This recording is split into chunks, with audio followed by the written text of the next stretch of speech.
Governor, are you prepared to take the constitutional oath? I am. If you place your left hand on the Bible and raise your right hand and repeat after me, I, Ronald Reagan, do solemnly swear. I, Ronald Reagan, do solemnly swear that I will faithfully execute the office of President of the United States. That I will faithfully execute the office of President of the United States. And will, to the best of my ability. And will, to the best of my ability. Preserve, protect, and defend. Preserve, protect, and defend. The Constitution of the United States. The Constitution of the United States. So help you God. So help me God. Now, congratulations, sir.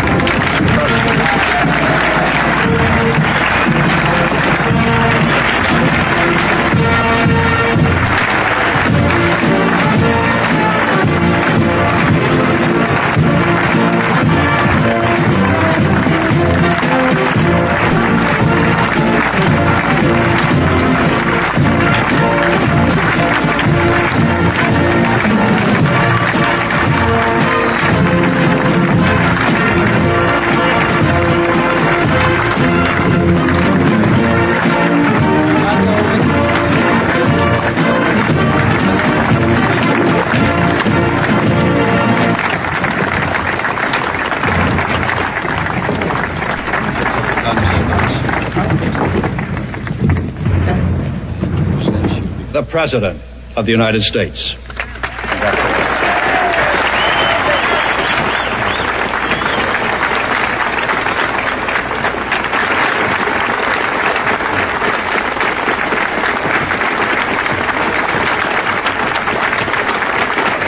Thank you. Thank you. Senator Hatfield, Mr. Chief Justice, Mr. President, Vice President Bush, Vice President Mondale, Senator Baker, Speaker O'Neill, Reverend Mumaw, and my fellow citizens. To a few of us here today, this is a solemn and most momentous occasion. And yet in the history of our nation, it is a commonplace occurrence. The orderly transfer of authority as called for in the Constitution routinely takes place as it has for almost 2 centuries, and few of us stop to think how unique we really are. In the eyes of many in the world, this every 4-year ceremony we accept as normal is nothing less than a miracle. Mr. President, I want our fellow citizens to know how much you did to carry on this tradition.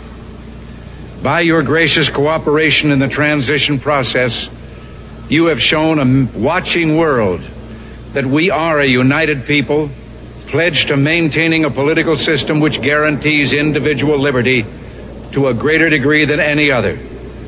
And I thank you and your people for all your help in maintaining the continuity which is the bulwark of our republic.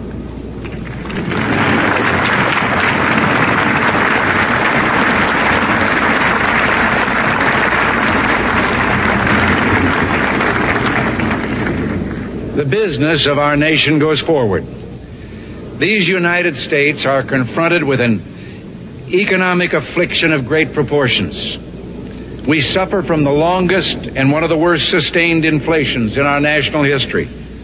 It distorts our economic decisions, penalizes thrift, and crushes the struggling young and the fixed income elderly alike. It threatens to shatter the lives of millions of our people.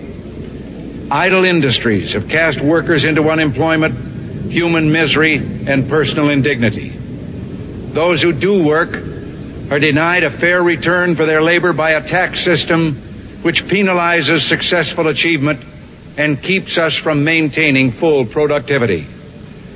But great as our tax burden is, it has not kept pace with public spending. For decades, we have piled deficit upon deficit, mortgaging our future and our children's future for the temporary convenience of the present. To continue this long trend is to guarantee tremendous social, cultural, political, and economic upheavals. You and I, as individuals, can, by borrowing, live beyond our means, but for only a limited period of time. Why then should we think that collectively as a nation we're not bound by that same limitation? We must act today in order to preserve tomorrow. And let there be no misunderstanding. We are going to begin to act beginning today.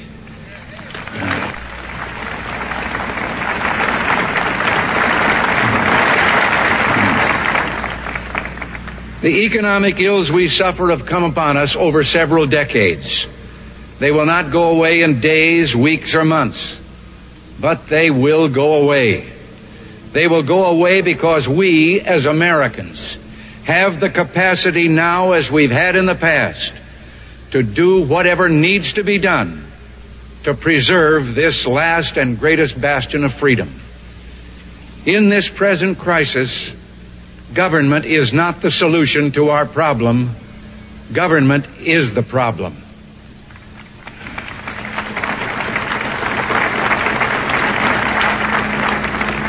From time to time, we've been tempted to believe that society has become too complex to be managed by self-rule, that government by an elite group is superior to government for, by, and of the people.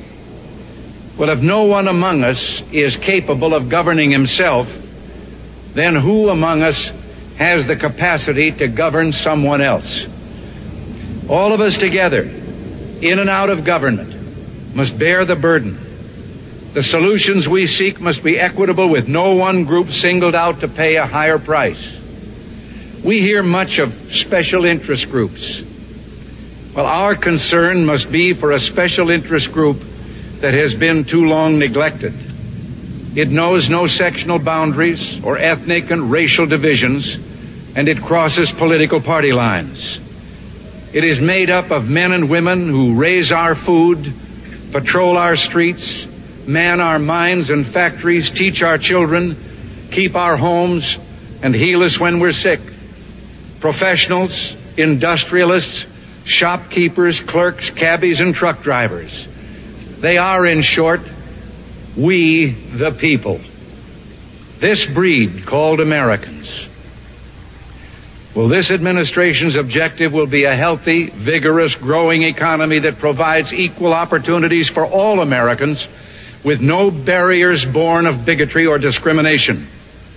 Putting America back to work means putting all Americans back to work. Ending inflation means freeing all Americans from the terror of runaway living costs. All must share in the productive work of this new beginning, and all must share in the bounty of a revived economy. With the idealism and fair play which are the core of our system and our strength, we can have a strong and prosperous America at peace with itself and the world. So as we begin, let us take inventory. We are a nation that has a government, not the other way around. And this makes us special among the nations of the earth. Our government has no power except that granted it by the people. It is time to check and reverse the growth of government, which shows signs of having grown beyond the consent of the governed. It is my intention to curb the size and influence of the federal establishment and to demand recognition of the distinction between the powers granted to the federal government and those reserved to the states or to the people.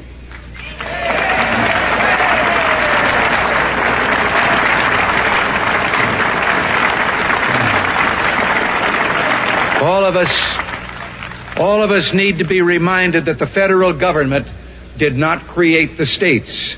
The states created the federal government.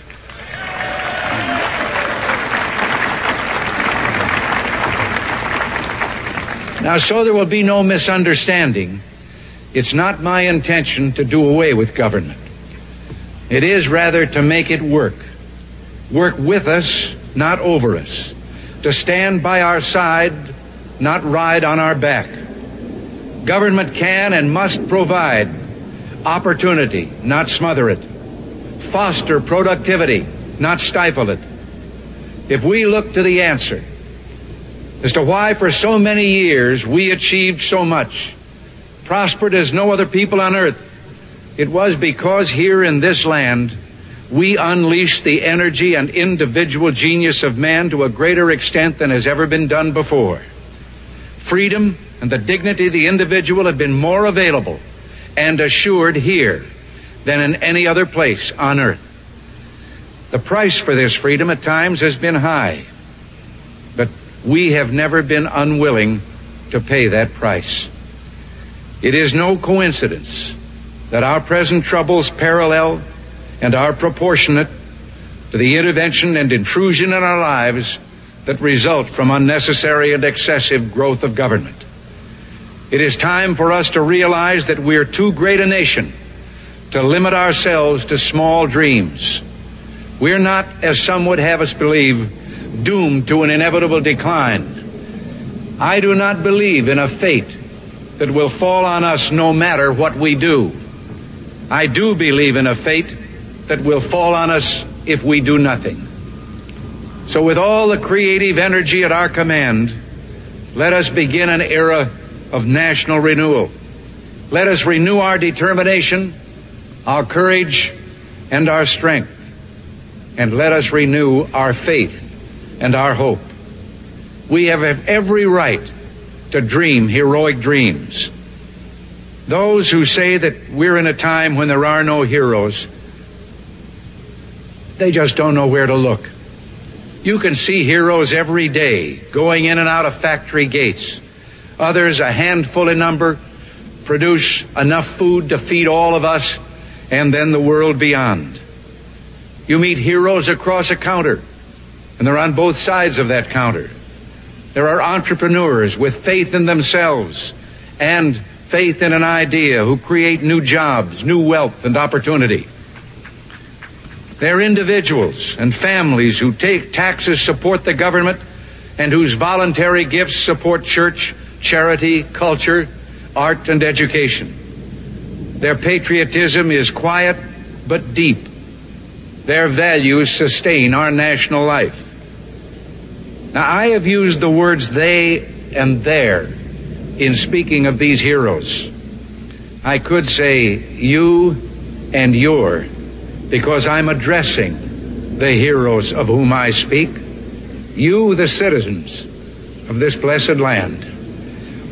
Your dreams, your hopes, your goals are going to be the dreams, the hopes, and the goals of this administration, so help me God.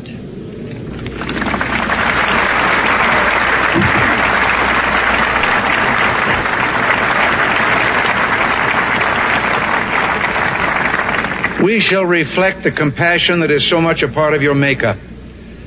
How can we love our country and not love our countrymen? And loving them, reach out a hand when they fall, heal them when they're sick, and provide opportunity to make them self-sufficient so they will be equal in fact and not just in theory. Can we solve the problems confronting us?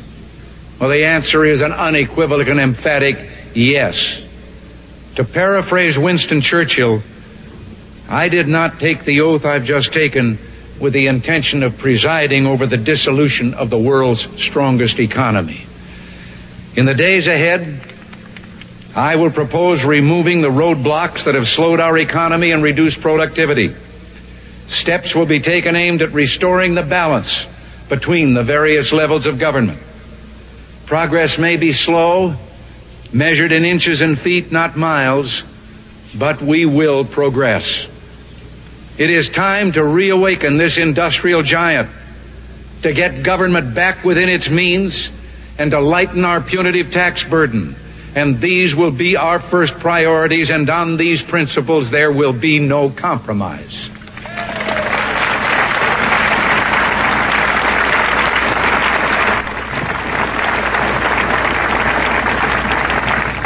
On the eve of our struggle for independence, a man who might have been one of the greatest among the founding fathers, Dr. Joseph Warren, president of the Massachusetts Congress, said to his fellow Americans, "Our country is in danger, but not to be despaired of.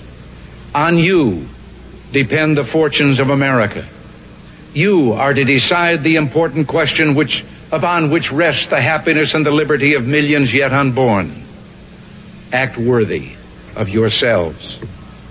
Well, I believe we, the Americans of today, are ready to act worthy of ourselves, ready to do what must be done to ensure happiness and liberty for ourselves, our children, and our children's children.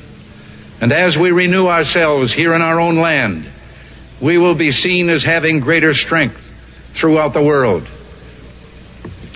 We will again be the exemplar of freedom and a beacon of hope for those who do not now have freedom. To those neighbors and allies who share our freedom, we will strengthen our historic ties and assure them of our support and firm commitment. We will match loyalty with loyalty. We will strive for mutually beneficial relations. We will not use our friendship to impose on their sovereignty, for our own sovereignty is not for sale. As for the enemies of freedom, those who are potential adversaries, they will be reminded that peace is the highest aspiration of the American people. We will negotiate for it, sacrifice for it. We will not surrender for it now or ever.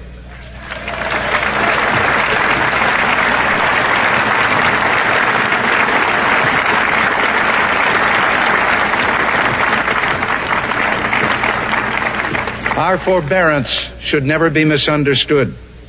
Our reluctance for conflict should not be misjudged as a failure of will. When action is required to preserve our national security, we will act. We will maintain sufficient strength to prevail if need be, knowing that if we do so, we have the best chance of never having to use that strength. Above all, we must realize that no arsenal or no weapon in the arsenals of the world is so formidable as the will and moral courage of free men and women.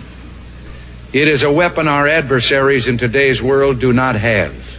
It is a weapon that we as Americans do have. Let that be understood by those who practice terrorism and prey upon their neighbors. I'm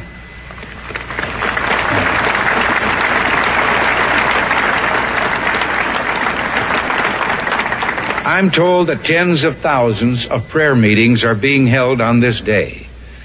And for that, I'm deeply grateful. We are a nation under God, and I believe God intended for us to be free. It would be fitting and good, I think, if on each inaugural day in future years, it should be declared a day of prayer. This is the first time in our history that this ceremony has been held, as you've been told, on this west front of the Capitol. Standing here, one faces a magnificent vista opening up on this city's special beauty and history. At the end of this open mall are those shrines to the giants on whose shoulders we stand.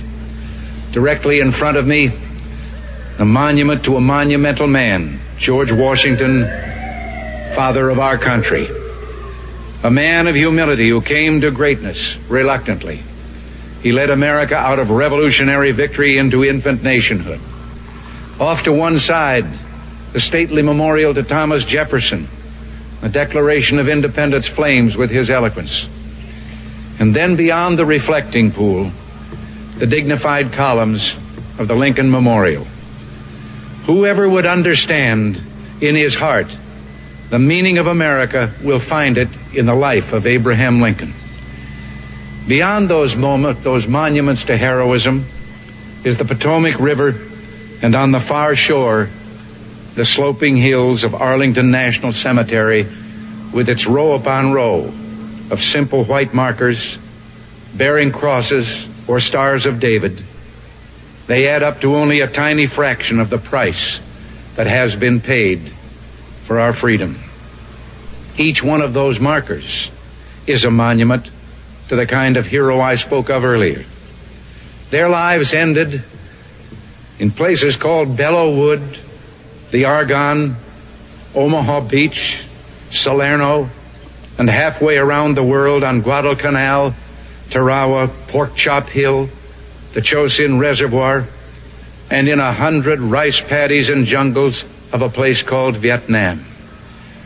Under one such marker lies a young man, Martin Treptow, who left his job in a small-town barber shop in 1917 to go to France with the famed Rainbow Division. There on the Western Front, he was killed trying to carry a message between battalions under heavy artillery fire. We're told that on his body was found a diary. On the flyleaf, under the heading, "My Pledge," he had written these words: "America must win this war. Therefore I will work, I will save, I will sacrifice, I will endure.